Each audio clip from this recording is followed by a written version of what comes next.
The scent of rosemary still clung to my fingertips as I mixed the marinade for the lamb roast, the one I planned to bring to dinner that night.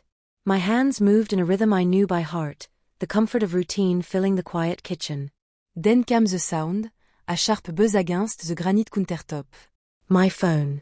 I wiped my hands and glanced at the screen. A text message. From Isabel.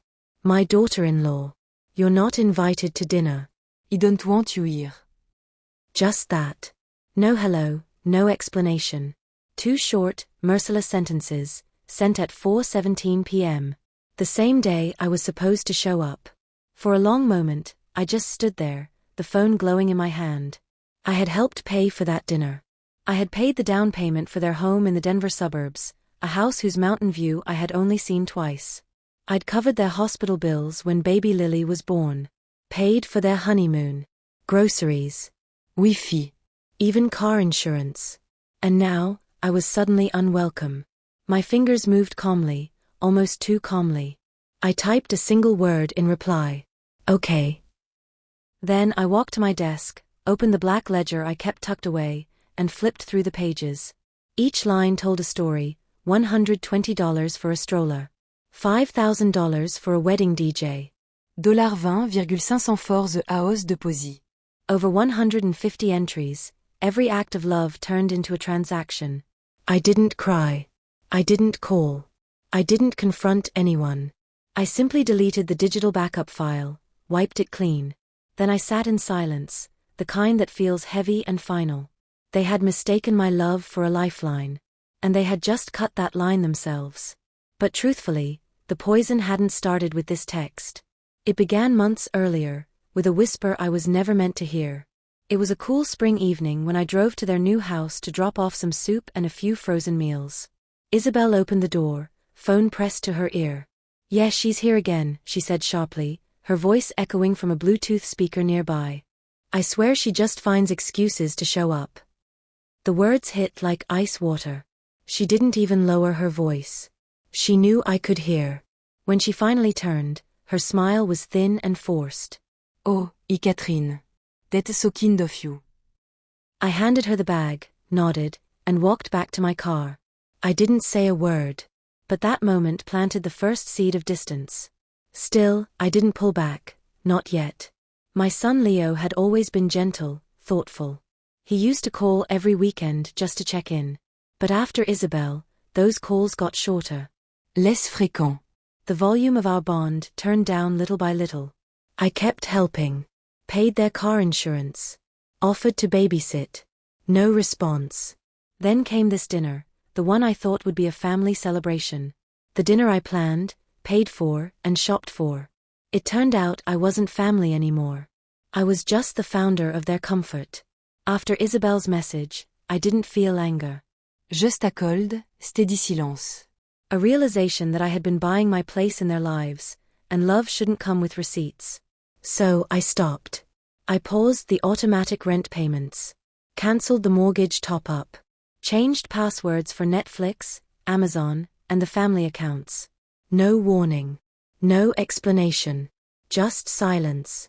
2 days later, the messages began. "Hey Catherine, did something happen with the rent?" "Mom, Netflix isn't working. Did you change it?" The grocery card was declined. I said nothing. Because somtim silence speak lude den word everkan. By the 4th day, Leo started calling. Once, twice, then dozens of times. 66 missed calls. But not one message that said, "Are you okay?" Only panic over what had stopped working. That's when I knew, they didn't miss me. They missed my money. So, I went to my desk and pulled out the ledger again. I drafted a formal letter, listing every major payment as a temporary loan, unless acknowledged otherwise. It wasn't revenge, it was clarity. Respect. A week later, a new message came, this time from Leo. "Mom, please talk to me. Isabel says it's a misunderstanding." A misunderstanding. "You're not invited to dinner. I don't want you here." How could that possibly be misunderstood? Still, this was my son. The same boy who once held my hand and promised to take care of me when he grew up. But that boy had disappeared, replaced by a man who stood silently while someone disrespected me in his home. I typed one word back, why? He replied instantly. Why what? That told me everything. He didn't even know why I was hurt. That night, I opened a box from my wardrobe. Inside were his childhood drawings, old birthday cards, and a photo from his college graduation. His arm was around me, both of us smiling like nothing could ever come between us. Maybe I lost that boy the day I made his life too easy. The next morning, Isabel texted again. Catherine, I'm sorry if I sounded harsh. We're just trying to set boundaries. We need space to build our family without interference. Interference. That was her word for my love.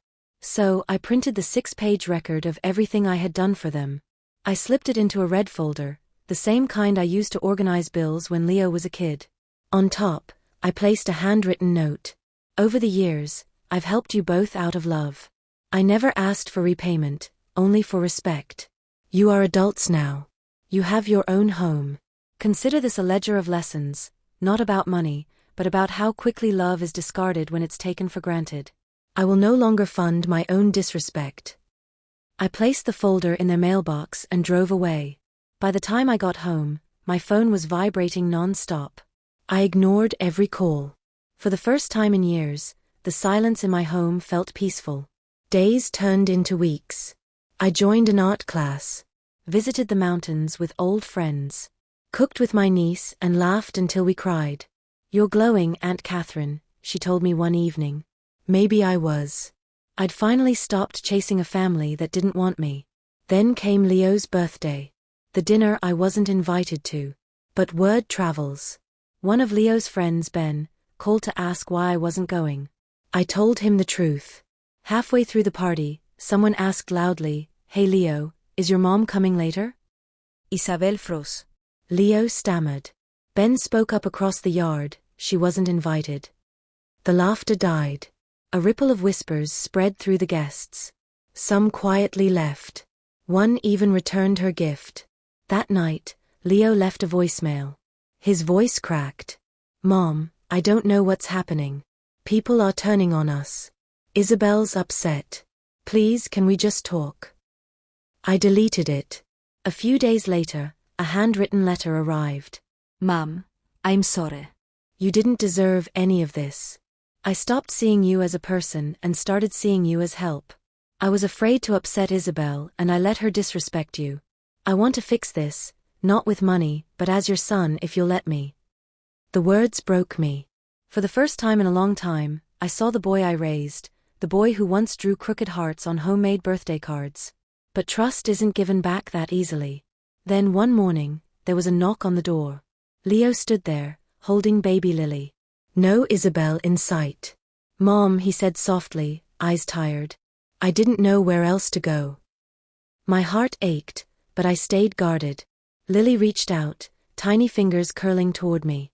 I stepped aside and let them in. He exhaled shakily. She left. Packed a suitcase, said she was staying with her sister. Told me to choose who I was loyal to. And have you? I asked quietly. I thought I had, he whispered. But trying to keep peace with her cost me you.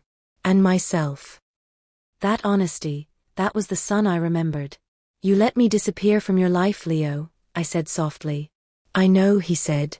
And it hurts. The baby fussed. I reached for her. She calmed instantly. Maybe this wasn't about punishment anymore. Maybe it was about rebuilding, slowly. That night, as I stood by the window, the moonlight spilling across the floor, I realized something. Setting boundaries doesn't mean closing doors. It means opening the right ones, carefully. A few days later, Isabel texted again. So David's staying with you now? Good luck. Let's see how long that lasts. No mention of Lily. Just bitterness. I took a screenshot and deleted it. She wasn't angry about losing Leo, she was angry she'd lost control. Later, Leo returned with a small box. Inside were printed messages between Isabel and her sister. I can't stand that woman. She thinks she owns us because she paid for a few things. Once the house is paid off, we won't need her anymore. Leo's voice broke. I didn't know. I closed the box gently. The pain was sharp but clear. This was never about one dinner. It was about a long campaign to erase me. At the door, Leo said, "I know I have a lot to fix. But I'm here. And I'm staying." This time, I believed him. But belief and trust aren't the same. Trust takes time, and he would have to earn it. Weeks passed quietly. He visited often, never asking for money, only for time. He got therapy, picked up extra shifts, tried to rebuild. Then one morning, he came by again, nervous. "Mom, Isabel filed for partial custody. She wants weekends, the house, and control of the joint account." She wanted control again, not responsibility.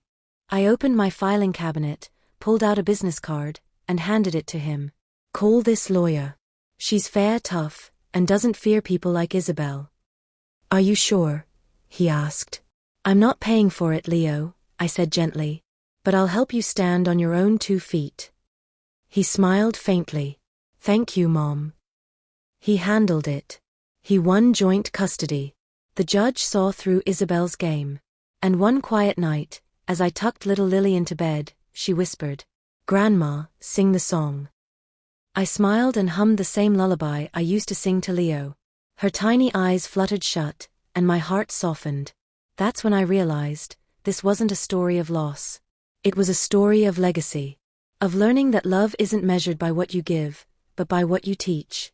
Of standing firm, yet loving deeply. Of showing the next generation that real love is steady, strong, and always earned. Not the kind that buys affection, but the kind that builds respect.